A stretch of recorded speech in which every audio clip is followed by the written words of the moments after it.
waxa la xidhxidhay iyo waxa la dilay iyo wax maanta feerahaana wada xanuunaya si askartu noo dilasay oo guri dhexdiisa igu soo galeen oo aan been sheegaynin oo igu soo galeen oo wallaahi oo billaahi oo tallahi oo aan been sheegaynin oo igu soo galeen anoo tukanaya oo agoon aan ahay waxaanu diyaar u nahay inaanu amniga ilaalino waxay ka suurtageli weyday cabdicasiis oo meesha u qaybiyey bilayska waxa kale uu qaybiyey militariga dhammaantood magacyadooda dadka askarta saraakiisha meesha wax laga siiyey inaanu meediya ka sheegna mar rabno laakiin marka loo badan waanu cadaynaynaa hebel baanu cadaynaa gurigeygii anigoo shakhsi baan ahay guri 4 maqsina ayaa layga dumiyey carruurtii bacadka loo waday xagga kiiloomitir bay ka banaana xaggaana kiiloomitir bay ka banaana nin baa loogu dumiyey waxa way banaankaas carruurtii lagu qubay inaan anigu markaa wax sameeyana waan iska diido qarankaas aan u hoggaansan waxaan waxba sameeynay cabasho u muuto dadweyne tiro badan ayaa maanta dibadbax isugu yimid xaafadda maqaaxida inanta ee galbeedka magaalada Hargeysa dadkan ayaa ka cabanaya mas'uuliyiin ka tirsanaan jiray golihii deegaanka ee magaalada Hargeysa waxaanay ku eedeeyeen dadweynahani mas'uuliyiintaasi inay ku hayaan dhul boob cad waxaanay fariin u direen madaxweynaha Soomaaliland iyo maayirka magaalada Hargeysa marka wallahi dhibaatada badan baan ka cabanaynaa dawladayadaan u cabanaynaa iyo dadkayaga sharafda leh waxaan noo qabnaa xidhxidh iyo aamus dadka waa bal waa la eriyay bal waa la xidhxidhay badna waa la aamusiyay dadka waxa xidhxidhay anagu askarta Ameerika ka timid aanan garanaynin ninka siista la yiraahdo ee madaxweynaha ay amray yiri ee la alaan oo waqtigiisa dhamaaday ka talinaya hadana beeraha yaga ee isagu awood buuxda oo dadka kuna xidhxidho kuna khasbo iska haysta dicitiisana ma garanayno anagu dumarna waanu nahay reer miyina waanu nahay bismillaahir rahmaanir rahiim assalaamu alaykum waraxmatullaahi wabarakaatuh halkan waxaan ku soo gudbinaa cabashadaas oo cabanayno madaxweynaha jamhuuriyadda Soomaaliland wasiirka arrimaha gudaha jananka bilayska maayirka cusub ee caasimadda Hargeysa waxaan ka cabanaynaa waxa weeyaan arrinta ka jirta deegaanka maqaaxida ee boobka arrintaasi cid wada waxa weeye xildhibaankii waqtigiisu dhamaaday Cabdicasiis Aadan Habane ila woodtiisa ma garanayno waxba maanu dhiibin kalsooni nagama hayo ninkaas wuxuu noo adeegsaday bilays askar dhulkiina waxa loo qaybiyay dad ka baxsan deegaanka maqaaxida degan waxa kale oo ka jirta dadka aan deegaanka ahayn oo tiradooda ay gaarayso 40 qof kuma jiraan deegaanka waxa kale oo jirta beeri hareeraha ka xigay ee sharciyeysnaa ee dawladda hoose hore u qorshaysay ee laga qaaday wixii danta guud ahaa ee mid waliba leedahay file iyo sheet dhammaan waxa laga dhigay booto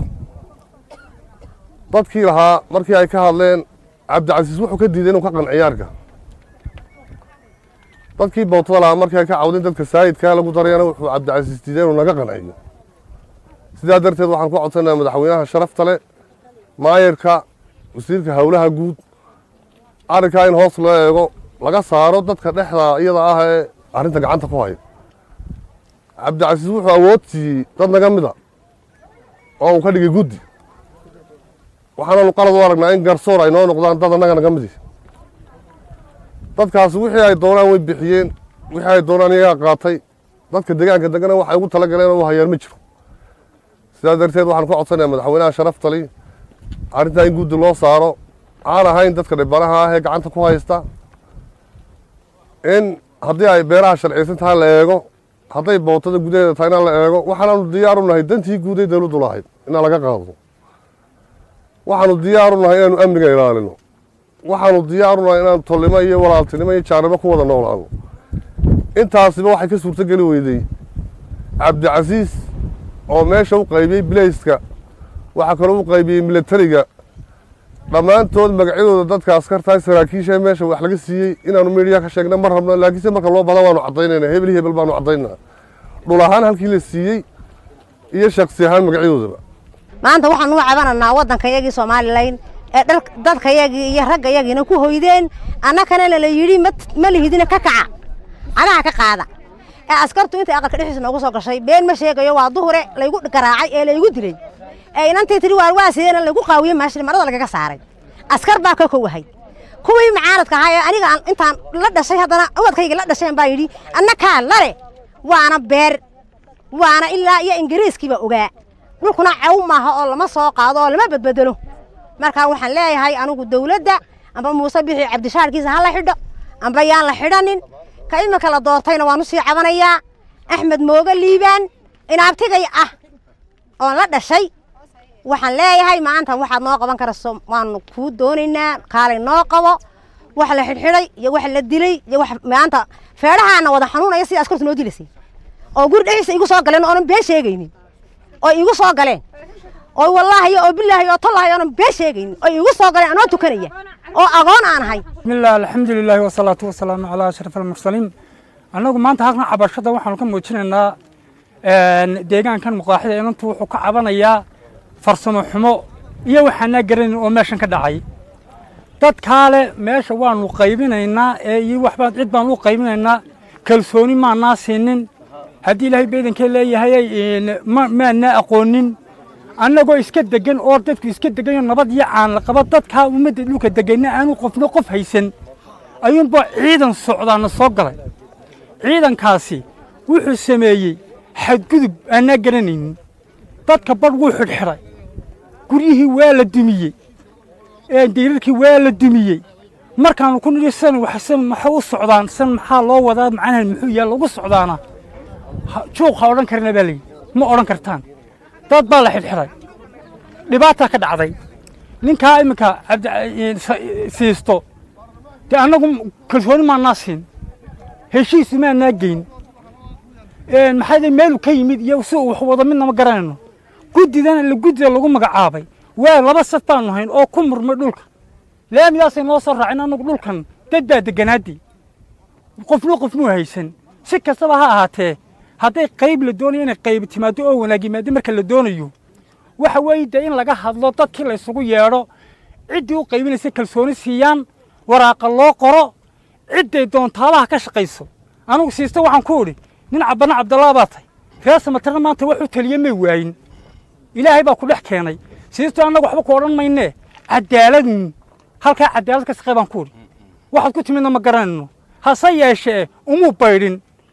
intaa deegaankii dhulkaa deganaa hal qof oo wax la siiye ma jirto xiitaa waxa qoran oo qoreen waxaanu ku qasamnay haddii qaadan waayaan dawladdu ha qaado maayarka cusub waxaan u sheegayna inu cod dheer ugu dirayna annagu inuu noo yimaado hawlahayaga wax ka qabto haddaan wax ka qabaninna meeshan ceeb baa ka imanaysa gurigaygii anigoon shaksi baan ahay guri 4 maqsina ayaa layga dumiyey carruurtaydi bacadkaa loo waday xaggaa kilomitir baa iga bannaana xaggaana kilomitir baa iga bannaana nin baa looga dumiyey waxa weeye bannaankaas carruurtaydii lagu qubay inaan anigu markaa wax sameeyana waan iska diido qarankaasaan u hoggaansan waxaansi waxbaha samayne cabasho u muuto kijinkii iyo suuligii iyo gurigii 4 maqsin ahaa laba xaas gelayeen dhulkaa lala simay baan ku idhi sifa lagu dumiyena ma garanayo waxaan ku dhalay 9 carruura 9kii carruur ahaa wixii dhintay mooye wixii kale guryo wada leeyo kuwoodii baa haddana guryo leh rag badan baa nalaga xidhay imika mid baa la soo daayay dhowr goor baa inamada la wada xidhxidhay kii xidhnaa wuxuu ku xidhan yahay 6 bilood oo bilaa amar oon la xukumin uu xidhan yahay kolkaa beerihiibaa anu kaga cabanaynaa dhulkii baanu kaga cabanaynaa beertii waabay sahlan tahay dhulkii aanu deganaynee raaskaygii ahaabaa layga qaaday dharaartii u dambaysay amase intuu halkaa iga dhirbaaxabay muraayadaas halkaa igaga jabto xoog maxaad leedahay xukuumadda markaa xukuumadda waxaan leeyahay annagoo sidaa u taag daran oo ninkii u dambeeyey kaa xabaashiisa halkaa cagihiisa sii muuqdaana ayay naga qaadayaan oyna laynayaan oy wax walba naga jirane xukuumaddu hana aragto ha noo soo gurmay madaxweynaha iyo maayarka meeshan shaqadan maayar baa ku shuqulle waxaana dadkuna u badan yihiin inaa meeshii laga cabanayo oo maayarka shaqadanna waa shaqa maayara marka waxaan maayarka ka codsan lahaa cabdikariin codkii ugu badnaa uu Hargeysa ka helay codku ka helayna waa meeshan meelaha ka mid ka tahay wey marka waxaan maayarka ka codsan lahaa inuu meesha soo ugu dhaqsaha badan leh uu soo gaadho intuna qof kale maayarnimo u sheeganba waayo waxay maraysaa imika inuu qof u sheegto inuu maayar yahay uu kolba siduu doono dadkan ka yeela